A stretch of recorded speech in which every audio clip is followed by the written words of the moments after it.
Hello दोस्तों, स्वागत है आपका हमारे चैनल पर। दोस्तों, मैं आपको ऐसा तरीका बताऊंगा जिससे आप सिर्फ 5 मिनट में पता कर पाओगे कि डीआईआई या डोमेस्टिक इंस्टीट्यूशन या बड़े इन्वेस्टर म्यूचुअल फंड हाउस कौन से स्टॉक में अपनी होल्डिंग को इंक्रीज कर रहे हैं। इससे हमें यह भी पता चलेगा कि इन बड़े प्लेयर्स को कौन से स्टॉक में इंटरेस्ट है, क्योंकि डीआईआई वहीं इन्वेस्ट करते हैं जब उन्हें लगता है कि कंपनी का बिजनेस अच्छा है और कंपनी अच्छा कर रही है। इस वीडियो में आपको मैं वो 5 कंपनी के बारे में डिटेल में बताऊंगा जिसमें डोमेस्टिक इन्वेस्टर अपनी होल्डिंग को बढ़ा रहे हैं। साथ ही मैं आपको स्क्रीनर वेबसाइट की हेल्प से पूरी प्रोसेस भी बताऊंगा कि आप कैसे कुछ फिल्टर डालकर ऐसी कंपनी को निकाल सकते हैं जिसमें डोमेस्टिक इन्वेस्टर अपनी होल्डिंग इंक्रीज कर रहे हों। तो चलिए दोस्तों, शुरू करते हैं। और हाँ दोस्तों, ये वीडियो सिर्फ एजुकेशन पर्पस के लिए है। मैं किसी भी कंपनी या स्टॉक का नाम लूँगा तो वो सिर्फ एजुकेशन पर्पस के लिए होगा, उसे बाय या सेल की एडवाइस ना समझे। दोस्तों, सबसे पहले हम गूगल पर सर्च करेंगे screener.in का। फिर हम फर्स्ट वाली लिंक को ओपन करेंगे, फिर स्क्रीन के ऑप्शन पर क्लिक करेंगे, फिर क्रिएट न्यू स्क्रीन पर जाएंगे। अब हम यहाँ पर बॉक्स में वो फिल्टर लगाएंगे जिससे हमें वो स्टॉक मिल सके जिसमें डीआईआई ने अभी होल्डिंग बढ़ाई है। पहला फिल्टर है मार्केट कैप। इसे हम 50,000 करोड़ से कम रखेंगे, क्योंकि मैं चाहता हूँ मुझे मिड कैप या स्मॉल कैप कंपनी मिले, क्योंकि मैं वो छोटी कंपनी देखना चाहता हूँ जिसमें इन्वेस्टर पैसा इन्वेस्ट कर रहे हैं। आप चाहे तो इसे कम या ज़्यादा भी कर सकते हैं, बट मैं इसे 50,000 करोड़ से कम रखूँगा। अगला फिल्टर है ROCE, return on capital employed. ये 20% से ज़्यादा रखेंगे। दोस्तों, इसका मतलब मैंने पिछले वीडियो में डिटेल में समझाया है, आप चाहे तो वो भी वीडियो देख सकते हैं। ROCE जितना ज़्यादा होता है जनरली उतना अच्छा होता है। उसके बाद हम अगला फिल्टर डालेंगे, वो है ROE, रिटर्न ऑन इक्विटी। ये हम 15% से ज़्यादा रखेंगे। इसे भी मैंने पिछले वीडियो में डिटेल में समझाया है, आप देख सकते हैं। नेक्स्ट फिल्टर है डेट टू इक्विटी रेशियो। ये हम 0.5% से कम रखेंगे। इसका सरल भाषा में मतलब होता है कि कंपनी पर कितना कर्जा है। ये जितना कम होगा उतनी ही कंपनी के लिए अच्छा होता है। ये आप और कम या ज़्यादा कर सकते हैं। आप चाहे तो ऐसी कंपनी भी देख सकते हैं जिसमें कर्जा 0 हो। अब नेक्स्ट फिल्टर है चेंज डीआईआई होल्डिंग 3 साल में 2% से ज़्यादा होनी चाहिए। इस फिल्टर का आसान भाषा में मतलब है कि हमें ऐसी कंपनी चाहिए जिसमें डीआईआई की होल्डिंग लास्ट 3 साल में 2% से ज़्यादा होनी चाहिए।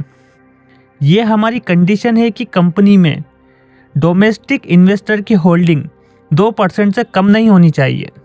अब लास्ट फिल्टर है चेंज डीआईआई होल्डिंग 0.5% से ज़्यादा होना चाहिए। इसका मतलब है कि अभी लेटेस्ट क्वार्टर में डोमेस्टिक इन्वेस्टर ने अपनी होल्डिंग को इंक्रीज की हो। इससे हमें पता चलता है कि लेटेस्ट क्वार्टर में डोमेस्टिक इन्वेस्टर ने किस कंपनी में अपनी होल्डिंग को बढ़ाई है। दोस्तों, ये सभी फिल्टर डालने के बाद अब हम रन दिस क्वेरी पर क्लिक करेंगे। अब हमारे सामने 39 कंपनियाँ आ गई है। ये वो कंपनी है जो हमारी सभी कंडीशन को फुलफिल कर रही है। आप नीचे जाकर सभी कंपनी को देख सकते हैं।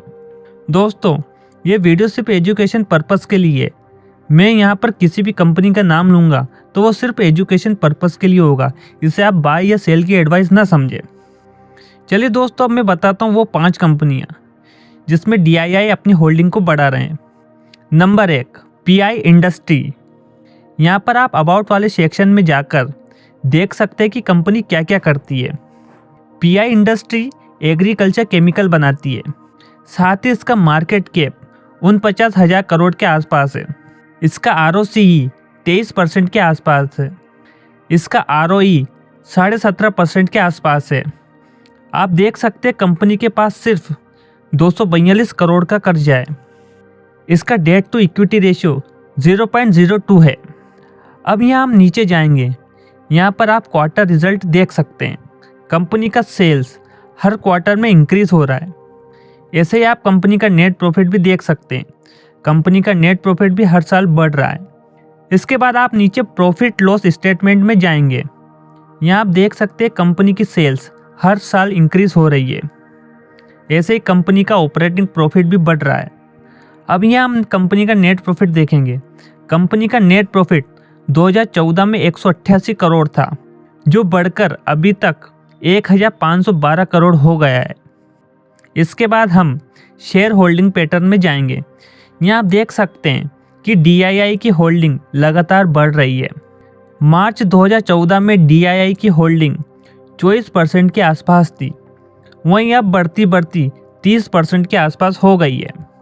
आप देख सकते हैं कि डोमेस्टिक इन्वेस्टर अपनी होल्डिंग को लगातार बढ़ा रहे हैं। वहीं सेकंड कंपनी है डॉक्टर लाल पैथ, इसका मार्केट कैप 23,316 करोड़ है। इसका ROCE 29% के आसपास है। इसका ROE 24% के आसपास है और इस कंपनी के ऊपर ना के बराबर कर्जा है। यहाँ नीचे आप क्वार्टरली रिजल्ट में देख सकते हैं कि कंपनी का नेट प्रॉफिट हर क्वार्टर में लगातार बढ़ रहा है। ऐसे ही आप प्रॉफिट लॉस स्टेटमेंट में देख सकते हैं कि कंपनी की सेल्स हर साल लगातार बढ़ रही है, साथ ही इसका नेट प्रॉफिट भी हर साल बढ़ रहा है। जो मार्च 2014 में 80 करोड़ था, वह बढ़कर 2025 में 540 करोड़ हो गया है। अब नीचे हम शेयर होल्डिंग पैटर्न में जाएंगे। यहाँ देख सकते हैं कि DII की होल्डिंग 2022 में 6% की थी, जो लगातार बढ़ती सितंबर 2025 में 18.22% हो गई है। मतलब डोमेस्टिक इन्वेस्टर इसमें अपनी होल्डिंग को लगातार बढ़ा रहे हैं। अब थर्ड कंपनी है कैपिट टेक्नोलॉजी। कैपिट टेक्नोलॉजी का मार्केट कैप 33,572 करोड़ है। इसका ROCE 41% के आसपास है। इसका ROE 33% है। अब हम शेयर होल्डिंग पैटर्न में जाएंगे। यहाँ आप देख सकते हैं कि दिसंबर 2023 में DII की होल्डिंग 11.60% थी, जो बढ़कर सितंबर 2025 में 24% के आसपास हो गई है। मतलब हर क्वार्टर में डोमेस्टिक इन्वेस्टर अपनी होल्डिंग को लगातार बढ़ा रहे हैं। वहीं अब फोर्थ कंपनी है सोनाटा सॉफ्टवेयर। इस कंपनी का मार्केट कैप 9,663 करोड़ है। ROCE भी 29% है। ROE भी 27% है और डेट टू इक्विटी रेशियो 0.42 है। अब हम सीधे शेयर होल्डिंग पैटर्न देखेंगे। यहाँ आप देख सकते हैं कि दिसंबर 2022 में DII की होल्डिंग 13.80% की थी, जो लगातार बढ़ती 26.33% के आसपास हो गई है। आप देख सकते हैं कि डोमेस्टिक इन्वेस्टर लगातार इस कंपनी में अपनी होल्डिंग को बढ़ा रहे हैं। अब हम फिफ्थ कंपनी देखेंगे, जिसका नाम है CMS इन्फो सिस्टम। इसका मार्केट कैप 5,802 करोड़ रुपए है। ROCE 24% के आसपास है और ROE 17% है। प्रॉफिट लॉस स्टेटमेंट में आप देख सकते हो कि कंपनी 2019 में 96 करोड़ का नेट प्रॉफिट कमा रही थी, जो बढ़कर 2025 में 372 करोड़ का हो गया है। ऐसे ही नीचे शेयर होल्डिंग पैटर्न में आप देख सकते हो कि दिसंबर 2022 में डोमेस्टिक इन्वेस्टर की होल्डिंग 12% के आसपास थी, जो लगातार बढ़ती अब सितंबर में 29% के आसपास हो गई है। आप देख सकते हो पिछले 2 क्वार्टर में DII ने 2% से ज़्यादा होल्डिंग बढ़ाई है। दोस्तों ऐसे ही आप स्क्रीन पर अपनी कंडीशन डालकर अपने लिए बेस्ट स्टॉक ढूंढ सकते हो और उनमें एनालिसिस कर सकते हो। दोस्तों आपको वीडियो कैसा लगा हमें कमेंट करके ज़रूर बताएं।